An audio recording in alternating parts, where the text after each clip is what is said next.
So just ever coming back from lunch, so just as an exercise for me, if you're a banker, would you raise your hand, bankers? If you're a banker, I know there's more bankers. If you're a banker, because there's too many suits in here. All right. If you're a fintech or a startup, the hoodie guys over there, raise your hands.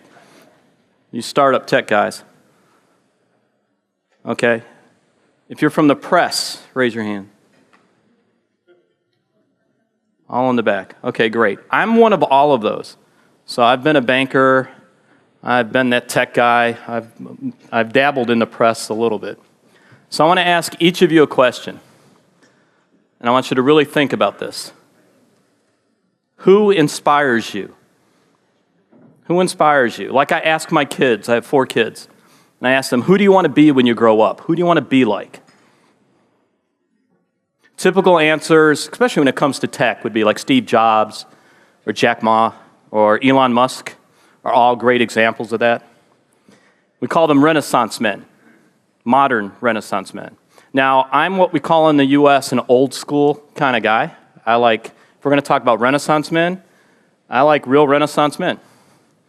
So Leonardo da Vinci, that's one of my heroes, going back to 16th century in Italy. He was a Renaissance man because he was a scientist, he was an inventor, he was an artist.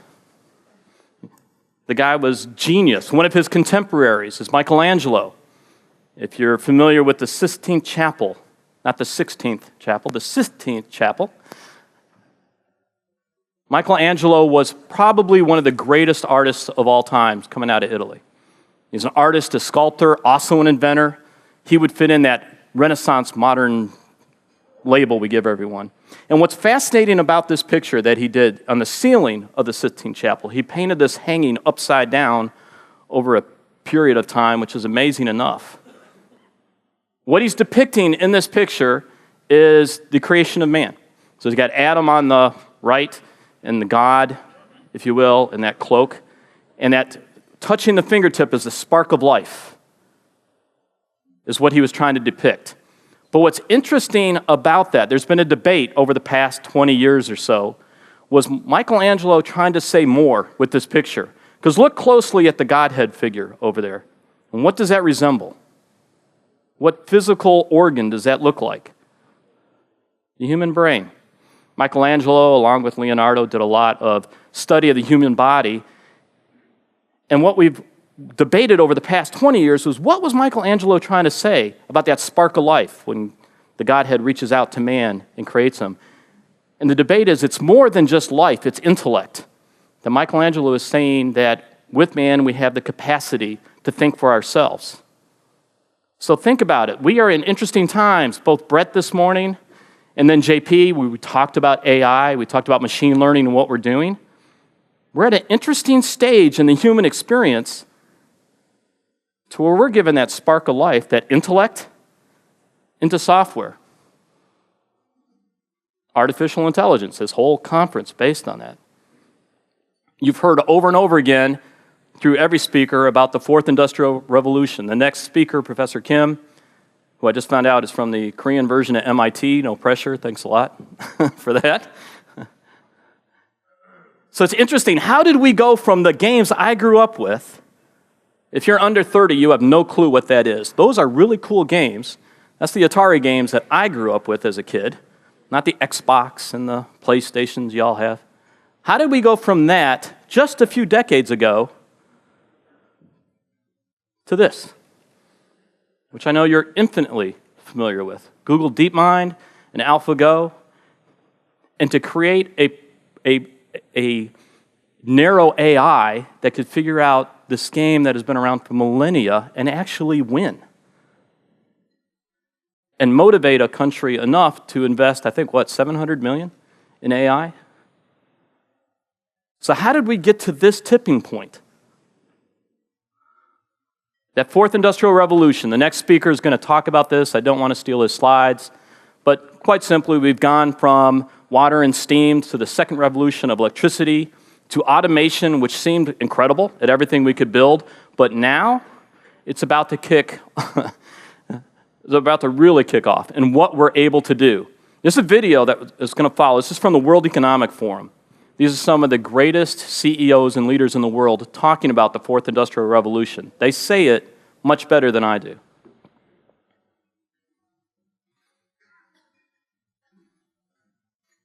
They say it's so good that the screen just stays black. There we go. In the next few years, I expect the digital transformation of life to bring huge changes. Everything from science to healthcare to sensors to robotics. It's really the notion of digital technology pervasively impacting every walk of life in every vertical industry on all parts of the globe. The speed is mind-boggling. What I'm particularly concerned about it is how little the world is prepared for the fourth industrial revolution. If we are not innovative, if we're not creative enough, it will be very difficult to survive in this century. The world is changing from physical movement of goods to a lot of activity that is happening through digital medium now. It's very difficult to try to bridge the gap between a borderless industrial revolution that's being governed by different policies and regulations in each territory and country. We're always looking for new technology and how it makes the process more efficient, how it makes the quality higher. But one of the things that it's really creating is a need for those that have a technical background. World Economic Forum is in the best position to meet a lot of these challenges that fourth industrial revolution is going to bring. People need to communicate from different disciplines, needs to work together, talk together, and actually come up with some great ideas there. The opening of the San Francisco Center for the Fourth Industrial Revolution really provides a useful platform to bring together the smartest brains who are right at the leading edge of this technology. My hope is that we have a robust discussion for how this can truly help our world solve some of the hard-pressed challenges that we have today. The world has changed. We can never ever go back to yesterday.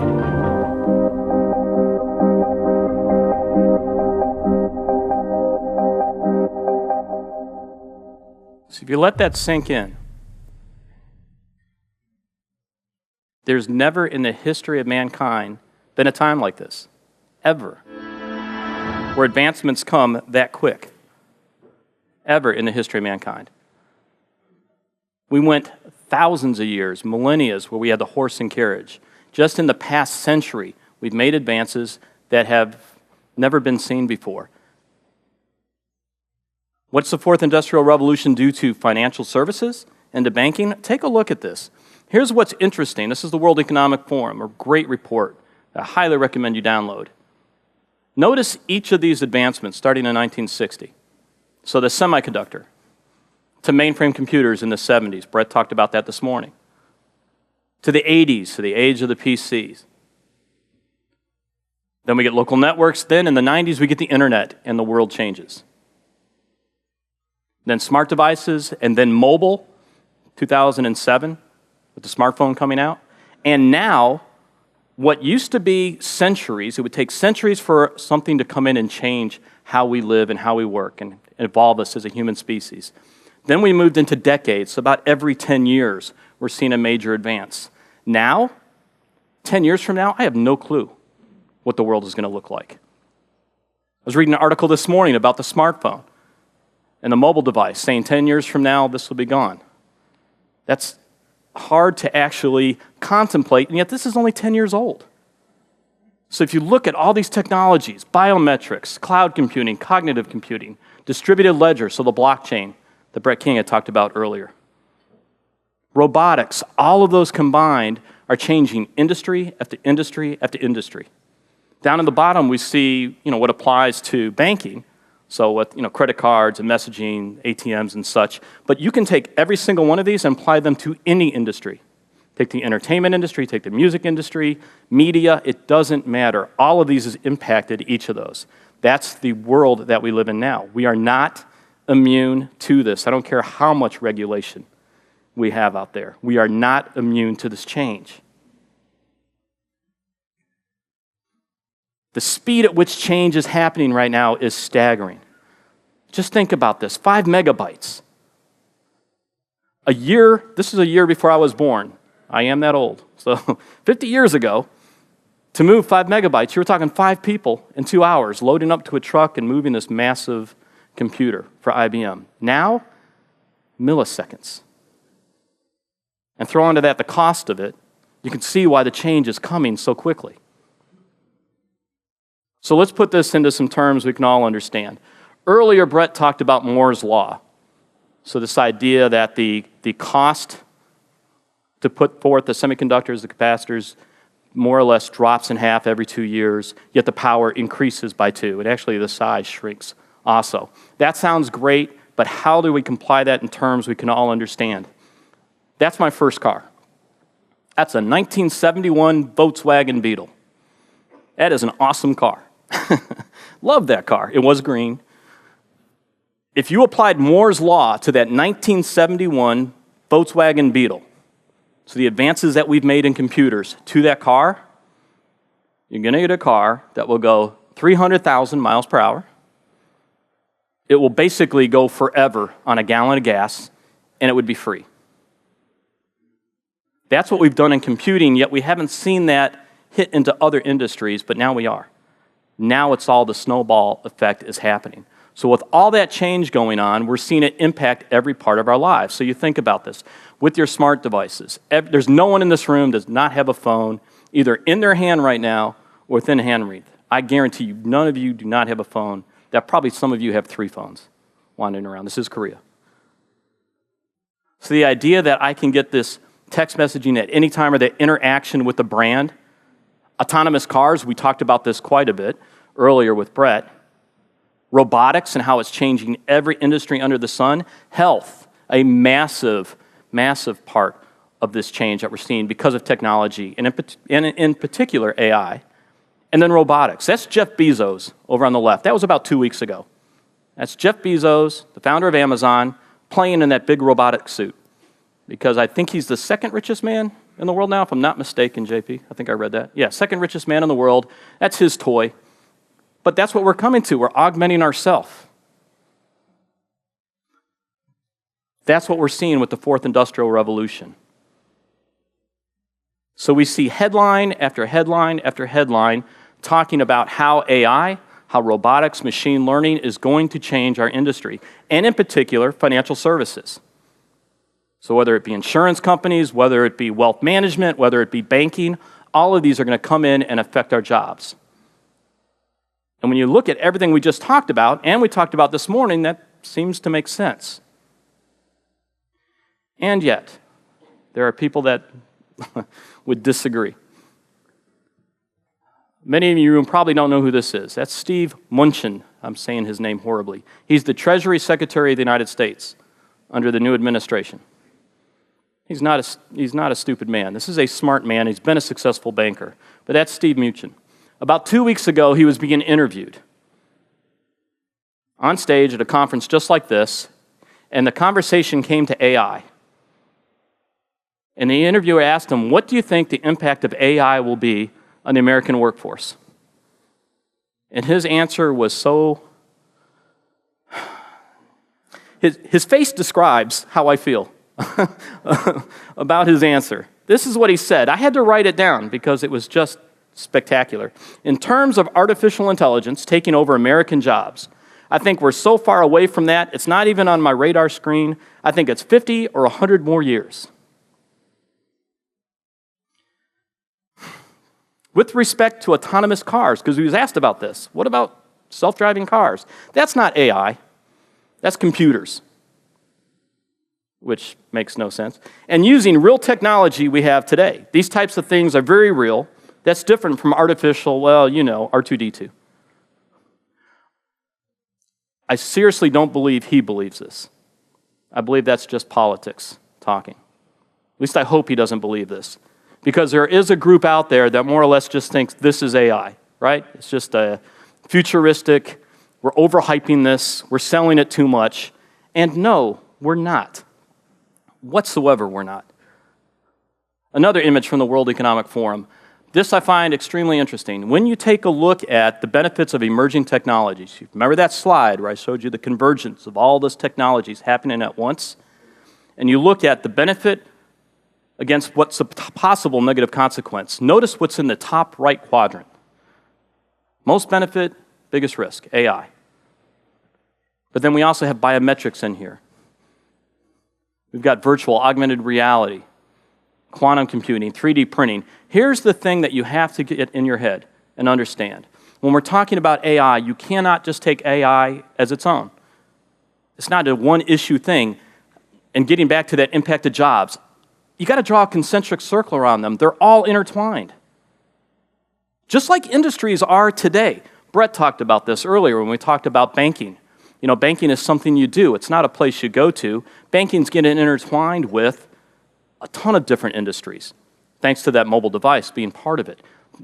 They're all interconnected. You can't separate one from the other. If you're a regulator in the room, I am so sorry. And I really mean that. This is tough. How do you regulate technology that's changing this fast? I have no answer for you. I'm sorry. Professor Kim, hopefully you can answer that when you're on stage. I don't have an answer. Good luck. But what's funny, the way our regulatory environment works and the controls we put in place typically lag by at least a decade.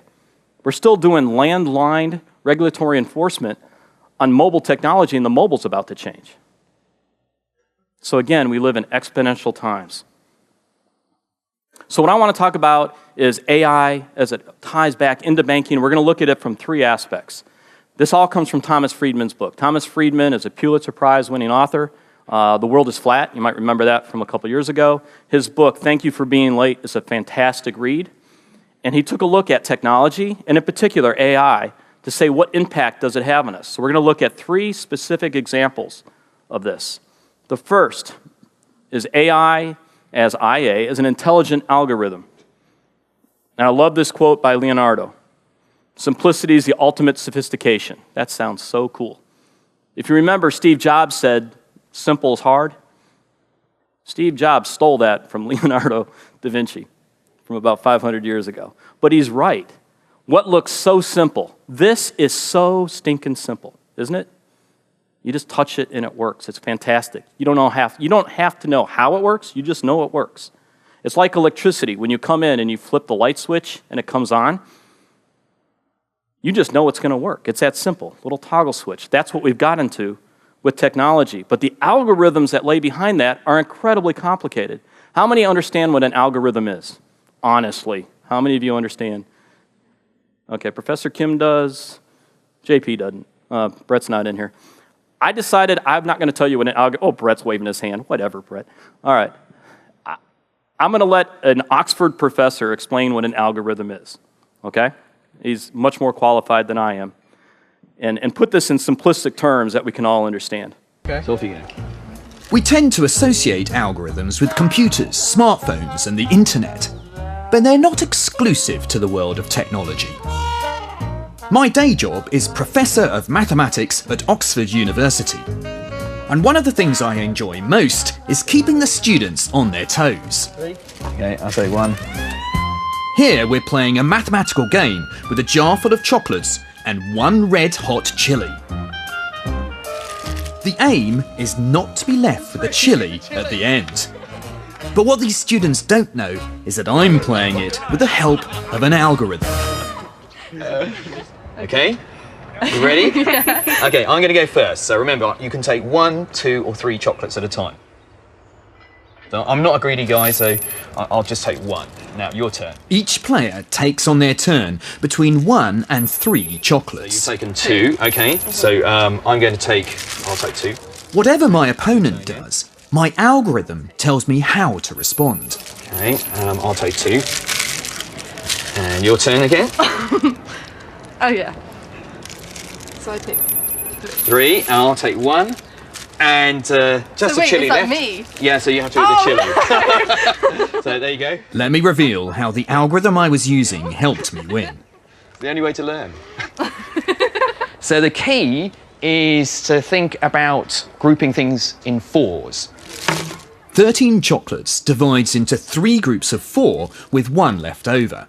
So by taking 1 chocolate in the first round and then 4 minus whatever the other player takes in the subsequent rounds, this algorithm ensures that the other player is always left with the chili.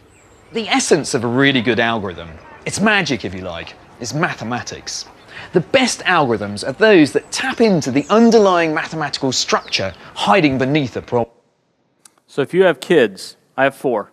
I have now done this for like a week straight. They think I'm like the greatest magician in the world because I know how to subtract, and I look really, really cool. That's all an algorithm is. It's basic math. Now, again, we can take this and extrapolate it to the extreme, but that concept, that simple concept of taking that math and adding them into computers that can make decisions in literally milliseconds is what's helping change our industry and every other one. How? In a couple of ways. So let's talk about how are these algorithms changing, especially financial services. The first is around data. If you haven't heard big data now, you got to get the big data talk. We have so much data now. 2.5 quintillion bytes a day. I don't know how much that is. It's a lot. It's more than a billion. It's more than a trillion. It's quintillion bytes. That's how much data we're generating every day. The fact that all the data in the world's been created in the past 2 years, 90% of the world's data constantly happens. Now here's the interesting part. This is an experiment, if you don't mind. Everyone take out your phone. Those of you that are surfing the web right now, stop it. Take your phone out, because y'all got one. I want you to take a picture of me. Everybody hold your phone up same time. You ready? I don't know how to count in Korean, but they do back there. You ready? 1, 2, 3. Awesome. All right, y'all just created data. That's going up into the cloud, because I'm sure your phone's synced. So good job. So you just added to this. Here's the fascinating part about the data we're creating right now. A significant portion of that is now visual. It's pictures. It's y'all taking selfies. I don't know how you translate y'all in Korean. Anyways, it's y'all taking selfies nonstop, and that getting loaded up into the cloud. But here's what gets interesting, is with AI, we can start moving to where we can interpret the visual side of that. Think about that. That's a major change. That sheer volume of pictures that are going up and being loaded via Instagram, for example, and Facebook, who owns Instagram, and every other one of these social platforms. So the sheer volume of data that's sitting out there demands that we have intelligent algorithms that can go through and read for that and look for those patterns that we can then apply in financial services. So that's just one. This one's interesting.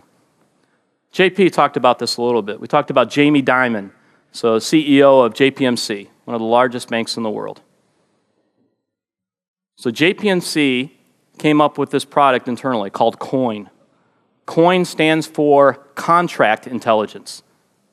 Clever play on words, right? We have AI, well this is CI, Contract Intelligence. They came up with algorithms that could sift through their commercial loan agreements that they have, those incredibly boring contracts. They have 12,000 of those a year. This COIN software can sift through it and look for any mistakes or look for any red flags in doing that in literally milliseconds. It's replaced what lawyers and loan officers took over 360,000 man-hours a year. Let me repeat that. Staff, human beings like us, that had to go through, loan officers and lawyers, sifting through these contractual agreements. And it does in seconds what took 360,000 man-hours. 5 years ago, this never would have happened. 5 years from now, it'll be 1 million contracts, probably, in a year. It was back to what I think Brett talked about with Jack Ma. All he needed was 2 more servers. Trust me, JPMC has the money. They just came out with their financial statement, and Jamie Dimon, I think yesterday, made this statement. JPMC's technology investment, how much they spend on technology a year, is $9.6 billion US. Did y'all grasp that? Make sure that number sunk in. Their technology budget is $9.6 billion with a B dollars. That's one bank. 600 million of that goes purely into fintech. So when JP was talking about JPMC, looking to partner. They have a $600 million annual budget. Fintech startups, wherever you are at, you should be talking to JPMC. They got $600 million sitting there. That's the type of impact we're seeing. That's just under contract reviews. Then we get into lending. This slide was just for my 11-year-old kid who won't quit doing the stupid dance. Thank y'all so much for Gangnam Style, whatever it's called. Nonstop, my son, or however you do it. Lending. You know about fintech and lending. This has always been one of the biggest investment pieces for fintech. You've heard of Lending Club, Lending Tree, Affirm, and others on deck. There's a ton of these. Lending's interesting. And you're actually going to have a speaker a little bit later from Lendo who's going to get up here and talk about the algorithm they have. I'm just going to talk about one. There's a company called MyBucks. MyBucks is out of Luxembourg. If you're not familiar with Luxembourg, Luxembourg as a country is probably the size of Seoul. It's tiny. Yet it's a financial hub. And MyBucks came out of Luxembourg where they're doing loans. So smaller loans to people that don't have access to credit. So this company in Luxembourg, their first country they launched in wasn't Luxembourg. It was South Africa.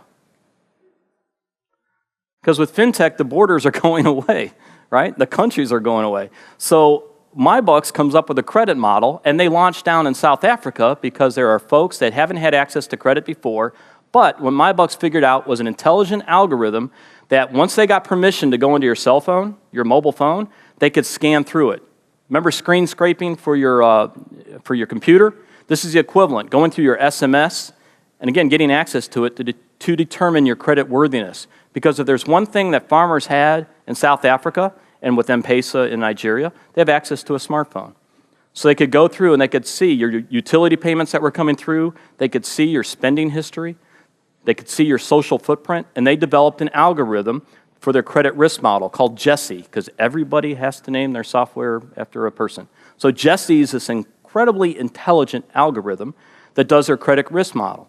And they're loaning to people who have never had a credit score, if you will, so farmers and small business owners in South Africa. And in doing that, their default ratio over the past 5 years is only 7%. That's outstanding, 7%. In a market that no one had cracked before, and not even in this same country. They came from Luxembourg to do this. That's what's happening with fintech. It's going beyond borders, and it's coming up with new use cases that we haven't thought of. The idea to actually scan through your SMS on an individual's phone is actually pretty intelligent, pretty smart, once you got access to that. Trading. Trading's a huge one, and again, Professor Kim's going to talk about this, I think ad nauseum, this and AUM, yeah, you are. You are now, because I'm going to ask you like 80 questions about this. So trading's quite interesting. Algorithms are not new to trading. Algorithms have been there forever and a day. All right, so the concept of algorithms to sift through the data. There's a fund called it's by Renaissance, and I think it's called the Millennium Fund. I'll have to make sure I got the name right. It's been using algorithms for over 20 years. This concept isn't new. But their return that they've had, so this automated algorithm going through and making the decisions on the stocks that they should have, it's had an annualized return of 35% over 20 years. That's outstanding. Over the past 20 years, you know what's happened in the past 20 years? 2008 wasn't great, if you remember that. That's outstanding, and that's using intelligent algorithms to come up and to do that. Robo-advisors, companies like Wise Banyan and Betterment and others, and the bigger players now looking at it, like Fidelity and like the others that are in this space, to put algorithms together to do wealth management and invest your money. So again, that's not new. This one I love.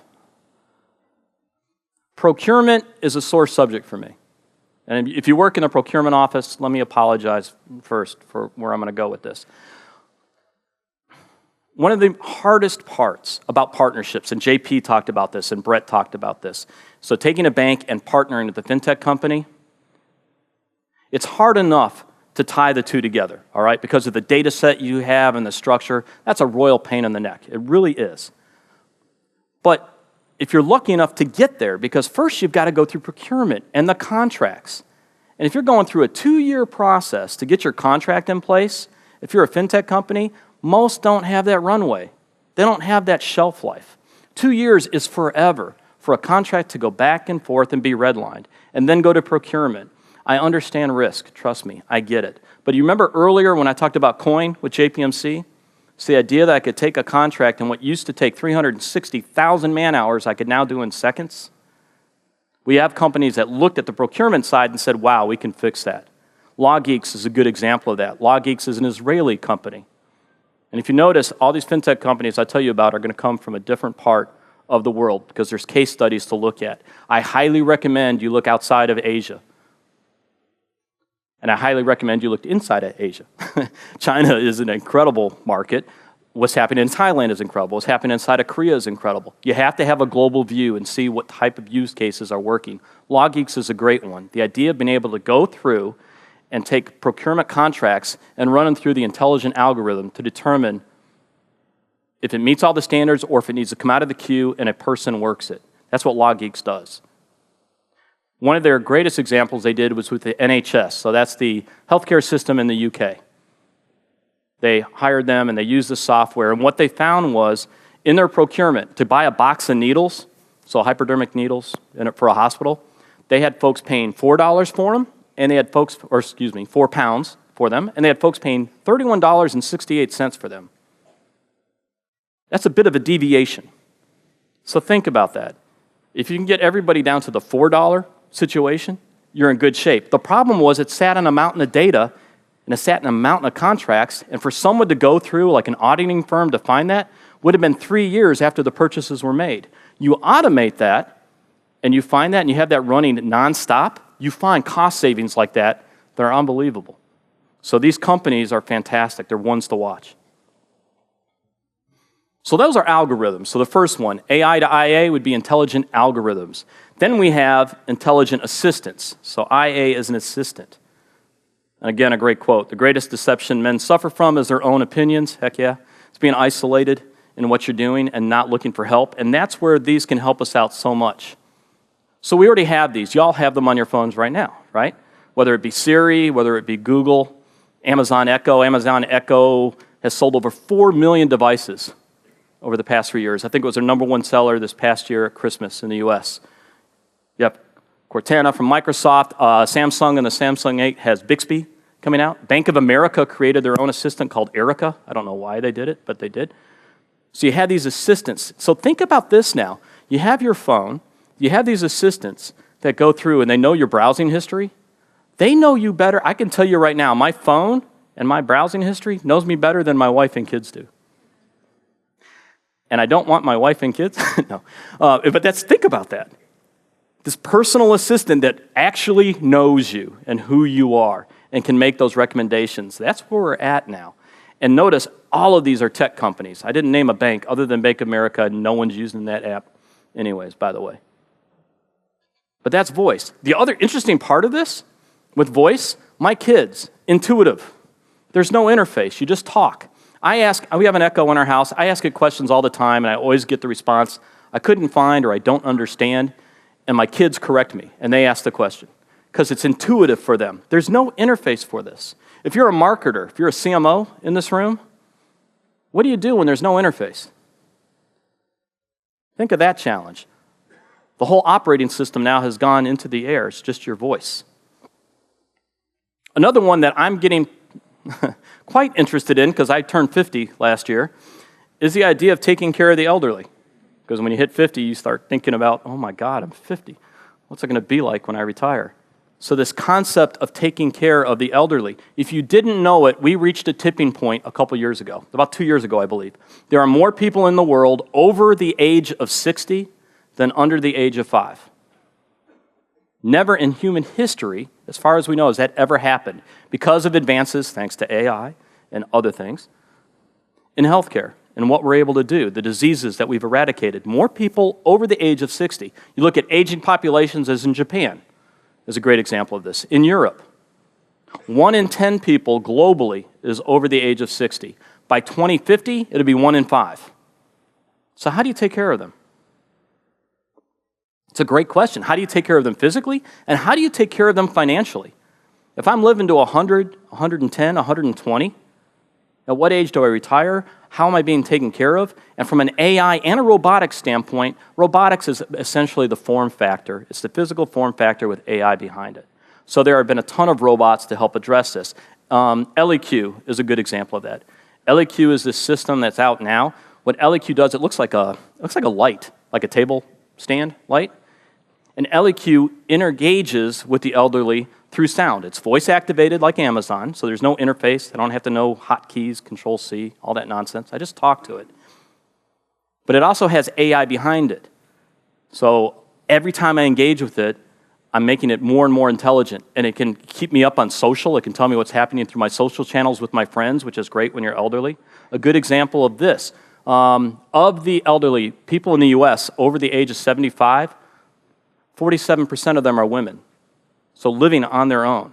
So if I can create a device which makes sure I'm taking my medication, which is working on my calendar, which is keeping me in touch with my loved ones, and we need to tie the financial side into it, is to make sure I'm not getting ripped off. Because who gets plugged all the time with scams? The elderly. So the fraud standpoint, to be intelligent enough and to build in the APIs from a banking standpoint to integrate with that, a ton of opportunity. Pepper, I know y'all know Pepper. Brett, wherever he's at, Brett actually interviewed Pepper at IBM Watson. He sat on stage with the robot and interviewed it.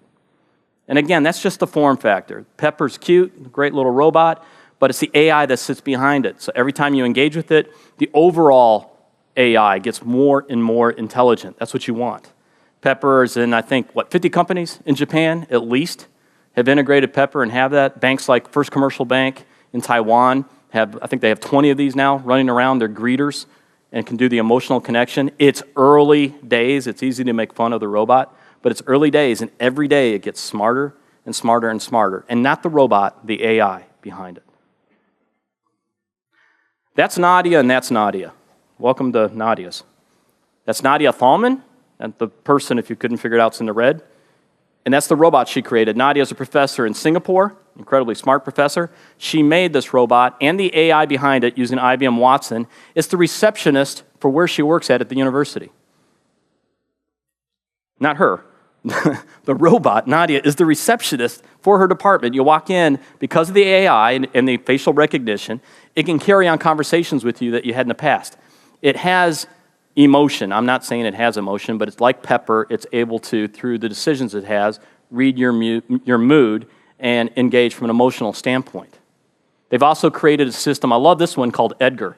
Edgar's an interface via webcam that the device itself, and you've probably seen these in airport, you have the physical body, my face would be on top of it, and it has arms. As I move my arms, I could be back in my beach house in Florida, where I live, and I could be doing this right here. Y'all didn't have to fly me, by the way. I could have done this whole presentation and moved my arm using Edgar.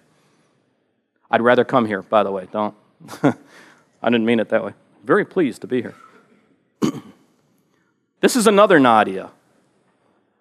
And now we're getting into chatbots. Now we're getting into online. Hello there. My name is Nadia. In many ways, Nadia is a game changer. Go on, ask me something. I think it's got a really good chance of being something very exciting but also very important. The more questions and interactions I have, the smarter I become. Kate has been spending all of her spare time learning a new script. It might not be her next Academy Award, but it is certainly challenging. It is the voice of Nadia. I'm a virtual assistant and I'm here to help you. Did y'all catch that? So Kate Blanchett, the actress, is the voice of that chatbot. But it's more than a chatbot. It's actually humans sitting there, it looks like it, talking to you. That's working for the National Disability Institute service in Australia, have partnered with that to build this device. This means a lot to me. My mom had MS, multiple sclerosis. So she was handicapped, she was blind, she was in a wheelchair. For her to engage online today, she had passed away like 20 years ago. But if she had to go online and fill out, think about this, it's a government agency. I'm sure it's 10, 15 pages worth of forms she would have to fill out online. But now she's got an AI that's voiced by Kate Blanchett, that's kind of cool, that can work with her and guide her through the process. And by the way, get smarter each and every time that you engage with it. Looking at the power of the human face is really a new type of human-computer interface. Helping people access NDIS is very important, so thank you for helping train me by asking me questions so I can get better at my job. The more people with disability interact with her, the more she learns and the better she gets. To make Nadia's voice, what we have to do is basically record Kate saying thousands of sentences, and each one of those sentences has got different combinations of phonemes. Then those phonemes can be recombined to make new sentences, which could be new content.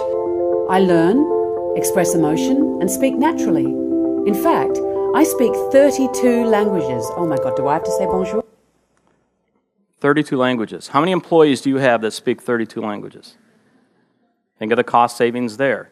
I like the first part of that. Did you catch it? The face, the human face, is the interaction model. That's what I love about AI. I like when you can blend AI with the human. I'm one of those guys, where the two are working hand in hand. I absolutely love this software that's coming out and really want to see it work. Here's another one. This one's pretty funny. This is Swedbank. Swedbank created a chatbot through Nuance. This one's called Nadine, because they all have names, like I said.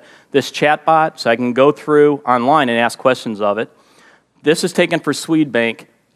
Of their 3.6 million inquiries they have every year through the website, 3.6 million questions that come from their users, 2 million of those have been answered by this chatbot in literally 3 months. So they reduced their call volume or their questions in their call center, where they only have 700 employees, by 2 million. That's fantastic. With a success rate, by the way, of 78%. So being able to answer the question, and then it builds a wonderful knowledge base underneath that their call centers can then apply to. I think Brett talked about this. It's the idea that humans can ask the questions and AI can give the answers, because humans are great at asking questions. So this software does a fantastic job of that. JPMC, remember I talked about them. They have a bot that they put behind the scenes internally. How many of you lock your account out crazy every day? Yeah, me too, right? Constantly lock my account out. They have a bot that has processed over 1.7 million requests in the past year. Not a human, but a bot. And that makes sense, because it's just repetitive, boring work, but the bot's able to do that. So essentially what I believe we're moving to is this. I'm a big comic book geek, and that's okay. I love Iron Man, and this is where I think we're going to with AI. It's augmenting the actual human, the two working together. So when we talk about robo-advisors, for example, or wealth management, or any of these, it's the human working with the AI and the robotics hand in hand. I believe that's where we're going. But the thing about humans is we're messy. I love this episode of Black Mirror. If anybody's seen Black Mirror on Netflix, produced by BBC, great show. This show was one of my favorites. The woman that's in here, that was her husband. They were married, they were young. She finds out she's pregnant, and the same day he gets killed in an automobile accident. So if you can imagine, your first child, you just found out and the love of your life is killed. But a friend signs her up for a service where you can have a chat bot, which took her husband's social footprint, all his stuff on Facebook, all his stuff on Twitter and everywhere, and created a chat bot that sounded exactly like him, so she could sit in her room and talk to her deceased husband. And it's incredibly soothing for her. She lives in like nowhere, Scotland, and she's all alone, and even though she's going through the pregnancy, she's able to talk to him. But then you can up the service. And they'll give you an actual clone, a physical human being, of your husband, with all that knowledge, all that AI sitting back there, who gets smarter and smarter. And because he's a robot, that means he has advantage of tapping into, or he's AI, he has the ability to tap into the internet. So think about the knowledge he has in all, there's no polite way of saying this, in all kind of ways. He has access to the internet, so he knows a lot of things. And their relationship is interesting at that point. But here's the best part of the show. He's not human. And she grows tired of him because he doesn't argue, he doesn't fight, he doesn't do things wrong, he doesn't do what a husband does, which is constantly mess up. And she gets to where she hates him because it's just not real enough. So again, AI is great, and from comes at assistant standpoint, it's fantastic, but it's not everything. And that gets to the last one, intelligent assistance. And get that, I talked about intelligent assistance. This is assistance, this is helping the humans. And it's about learning. And this is where I think the real lesson is for every one of you in the room. If you recognize the Foxconn plant, Brett had talked about that. Massive plant generating phones for both Apple and Samsung and others. World Economic Forum taking a look at AI. Its estimate is that within about 10 years, 57% of jobs will be replaced by AI globally. That'll be the global average. Per country, about 57% of the jobs will be replaced between AI and robotics. In the US, it runs about 47%, UK 35%, in China, 77% is the forecast. That's a lot of people. That's great when it comes to efficiency, but that's a lot of people without a job. We had talked about Tesla. You look at the plants that are happening. In China, one of the Foxconn plants installing robotics have dropped, I think, 60,000 employees. Some of those temporary, and you get that from people moving in, but still 60,000 employees. That's a massive impact. And what do you do with those people?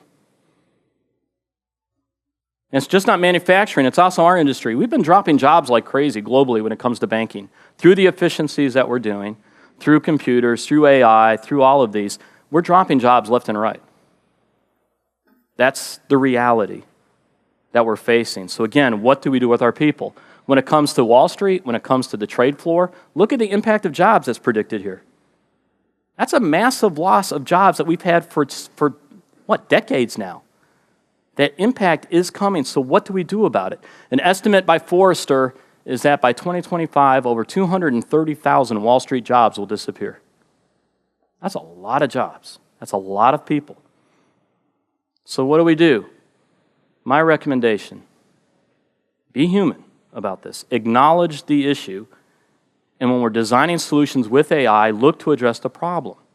Don't bury our head in our sand like some government officials might be doing in the US, just saying, but actually address the issue, because talent matters. Now, please tell me this is the guy that won Korea's Got Talent, or did well, right?